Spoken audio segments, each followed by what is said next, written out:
بسم الله الرحمن الرحيم. اللهم صل على سيدنا محمد. إن شاء الله عندنا النهاردة مفهوم مهم جدا جدا، وهو الأري. يعني إيه الأري؟ يعني مصفوفة. طب يعني إيه المصفوفة؟ قال لك الأري ده هو أنا مثلا عندي مجموعة درجات مثلا، أو مجموعة أسماء طلاب، وعايز أحفظهم بترتيب معين. تمام؟ قال لك تحفظهم في الأري دي، في مصفوفة، تعمل أري وتحفظهم جواه. تمام؟ بس لازم يكونوا من نفس النوع. يعني انا هخزن الاري، هعرفها من نوع انت، يبقى كل اللي هتحط فيها انت، ما ينفعش احط سترينج. ونفس الكلام لو عرفت المصفوفة او الاري سترينج، لازم كل اللي جواها يبقى سترينج او تشار او دبل، ايا كان ايه نوعها. تمام. يبقى عندنا one dimension array، دي اللي هناخدها النهارده. في نوع تاني اسمه ال two dimension، ده مش علينا دلوقتي. يبقى بيقول لك ال one dimension array هو عبارة عن multiple values of the same data type من نفس النوع in a linear structure، بترتيب معين، بترتيب خطي. تمام. طب الترتيب ده بيبدأ ازاي؟ قال لك بنبتدي نعد من الاندكس زيرو. يعني الاري بتاعتنا بنعد زيرو واحد اتنين تلاتة اربعة، ما بنقولش واحد، ما بنبدأش بواحد. طب لما نيجي نعرف الفور بتاعتنا عشان نضيف عناصر او نعرض العناصر اللي جوه الاري، قال لك الفور بتاعتنا هتبدأ من الاي ايكوال زيرو. مش زي قبل كده كنا بنبدأ الاي بتيكوال واحد. لا، في الاري، او انا طول ما انا بلف على الاري، سواء بقى هطبع ولا هاخد بأي قيم، هبدأ من الاندكس زيرو. تمام. يبقى انا الاري دلوقتي جالك في الامتحان مثلا او اي حاجه، قال لي مثلا دخل لي مجموعه عناصر مع بعض، درجات طلاب بقى، اسمائهم، مش عارف ايه، بياناتهم، السالري بتاع الموظفين. اهم حاجه يكونوا مجموعه ومن نفس النوع، فابتدي ايه اعمل اري. تمام. خلينا نشوف اللي هي العمل على طول. انا ما بحبش الكلام النظري ده. نروح على الفيجوال ستوديو، نشوف ازاي بنعرف اري. قال لك اول حاجه هنشوف نوعها ايه، الداتا تايب بتاعها ايه. هنقول له انت مثلا. تمام. خلاص انا كتبت انت. طب ازاي اعرفها انها مصفوفه بقى؟ قال لك هتعمل القوسين دول، بس دول بتاع المصفوفه. يبقى القوسين دول مش قوسين مجموعه، ولا القوسين دول، لا، دول القوسين دول كده، الاقواس المربع دي. يبقى انا عرفت نوع الاري والقوسين دول. ابتدي اقول له بقى اسم الاري بتاعتي اسمها ايه، وليكن هقول له اري. يبقى ده اسم المصفوفة بتاعتي، الاري دي اسم المصفوفة. او ممكن نقول له كده عشان ما تتلخبطش، هنقول له اري نيم. تمام. ايكوال. يبقى انا قلت له اسم المصفوفة. تمام. وعطيته الاقواس دي، فكده اتعرفت ان هي مصفوفة. وبعدين قلت له اسمها كذا. وبعدين هقول له نيو. يعني ايه نيو؟ يعني روح احفظ لي مصفوفة جديدة في الميموري، باختصار. تمام. فانا هقول له نيو انت من نفس النوع، واعمل نفس القوسين، وبعدين سيمي كون. تمام. طب ليه هنا مديني ايرور؟ انا قلت الاري دي عباره عن مجموعه بيانات مثلا، ترتيب معين. طب انا البيانات دي عندي كام طالب مثلا، وليكن 10 طلاب. فانا السايز بتاعت الاري 10 طلاب، يعني هتبدا من اندكس 0 لحد اندكس 9. يبقى من 0 ل 9 10. فانا اجي اقول له هنا 10. تمام. شايف الايرور راح. يبقى انا عملت ايه تاني من الاول؟ يبقى انا قلت له انت، ده ايه الداتا تايب بتاع الاري، ممكن اخليها سترينج. تمام. واجي نفس الكلام هنا، اقول له ده سترينج او دبل او ايا كان. تمام. فانا قلت له انت، وبعدين القوسين دول، فكده اتعرفت ان هي ايه، مصفوفه اري.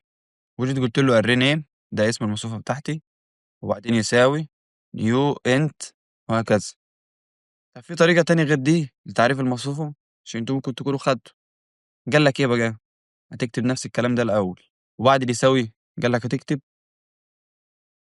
قوسين مجموعة وتدّي سيميكولون، تمام، وتكتب إيه هنا في النُص بقى، تعرّف العناصر بتاعتك على طول، وليكن عندنا كام 10 والّا 5 عناصر، أول عنصر ب10 و15 و20 و25 و30.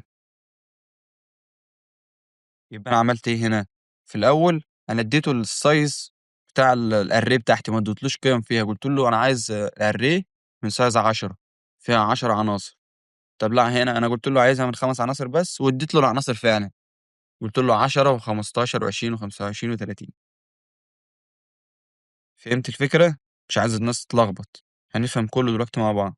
يبقى أنا عندي طريقتين باعرّف بيهم الصوفة، أول واحدة باقول له int، تمام، وادّي له قوسين كده واقول له الarray name، ده اسم المصفوفة بتاعتي، وبعدين أقول له يساوي، أقول له new نفس النوع بتاع الarray، وادّي له القوسين دول، واقول له الsize بتاعه وليكن 10 بس، وانهي بsemicolon.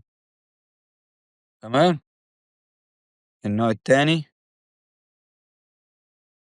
نفس الكلام اللي فوق هنا كده، اللي بيتغيّر بس اللي بعد اللي يساوي، تمام.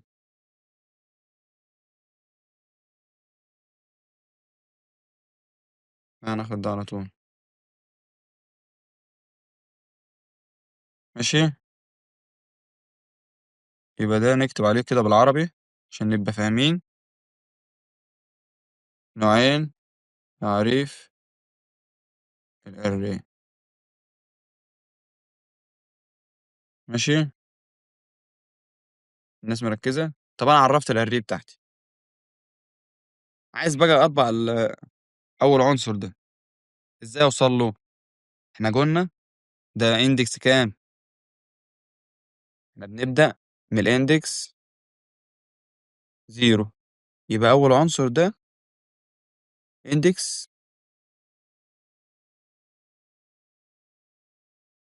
index كام؟ index 0.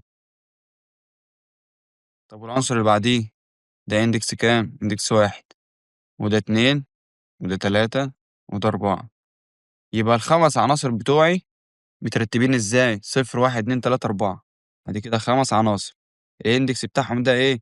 ده ترتيبه في الarray، يعني العنصر الindex 0 رقمه كام أو قيمته كام، أو شايل جواه قيمة كام، قيمة 10، وهكذا الindex 1 ب15.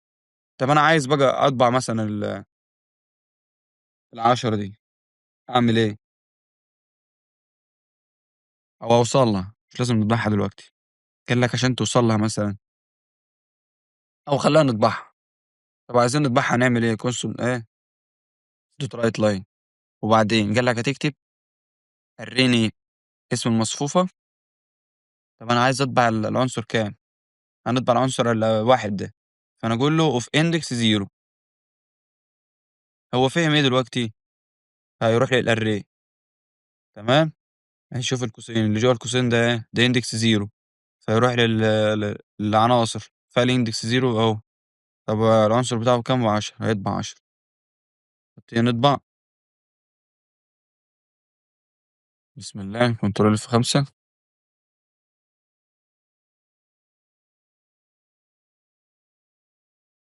شايف؟ طبع 10 أهو. طب لو عايز أطبع index 3، index 3 بكام؟ إمم، ب25. طب تاني نشوف هيطبع 25 والّا لأ؟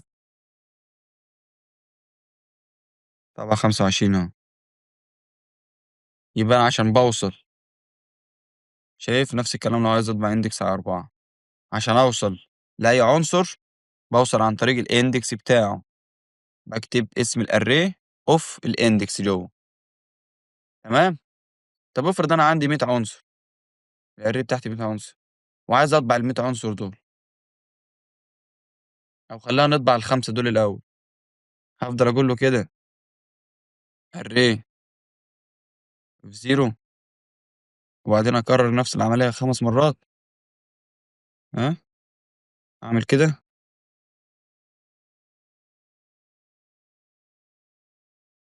ينفع؟ 2، 3، 4. تيجي نطبع كده كنترول F5. شايف؟ طبع ال5 عناصر بالترتيب اهو. 10، 15، 20، 25، 30. طب افرض أنا عندي 100 عنصر في الarray. هاقعد أنا أكتب console write line ال100 عنصر؟ قال لي طبعًا لأ. طب أمّال أعمل إيه ساعتها؟ قال لك هتمشي على العناصر دي بتاع الarray بfor loop. إزاي؟ نقول له for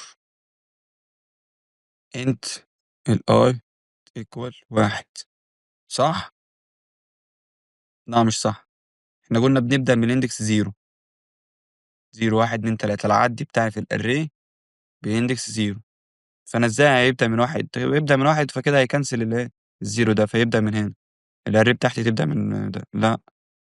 فأنا قال لك إيه، ابدأ من index 0. تمام؟ لحد الi ما توصل لإيه، إزاي أقول له آخر عنصر ده؟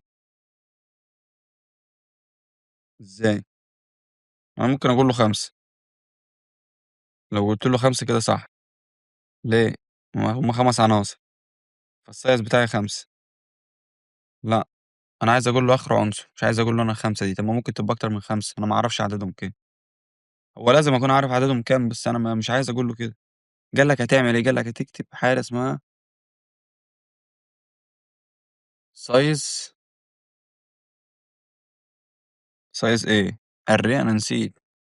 array هتكتب اسم الarray dot length. يعني إيه بقى؟ يعني هات لي آخر عنصر باختصار، أو هات لي الsize بتاع العناصر دي. مش آخر عنصر، ده الsize. الsize اللي هو كام؟ اللي هو ال5. فأنا أي array بقى 100، 200، أول ما أقول له array dot length اللي هو array name، اسم الarray بتاعتي dot length، هيجيب لي الsize بتاع الarray. تمام؟ وليكن الarray بتاعتي دي بقت بإيه؟ بقت ب6 عناصر. تمام؟ زوّدت هنا index، بقوا كام؟ بقوا 6 عناصر أهو، من 0 ل5 6 عناصر. فالarray length على طول أوتوماتيك هيعرف إن هم 6 عناصر. تمام؟ واحط الزيادة بتاعتي اللي هي plus الi. تمام؟ وبس. وبعدين جوّه هيطبع إزاي؟ هاقول له اطبع لي الi. أنا هنا إيه اللي أنا عملته ده؟ أنا هيبدأ من 0 مش من 10. تمام؟ وبعدين هنا هاقول له اطبع إيه بقى، هاقول له اطبع الarray of name of الi. الi دي اللي هي هتتغيّر كل مرّة، اللي هو هتبدأ من index 0، 1، 2، 3. اللي هو هيطبع في كل مرّة عنصر من العناصر دي. طب ندوس control F5 ونشوف.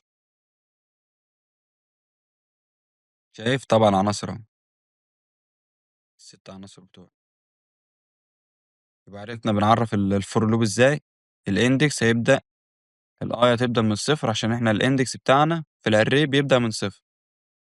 تمام؟ عرفنا إزاي بنعرّف الarray بالطريقتين دول. في أي مشكلة؟ كده عرفنا بنعرّف الarray إزاي وفايدتها إيه، وخدنا مثال بسيط للطباعة. وإن شاء الله الفيديو الجاي هنحل أمثلة كتير بقى من اللي بتيجي في الامتحانات وغيرها. تمام؟ والسلام عليكم ورحمة الله وبركاته.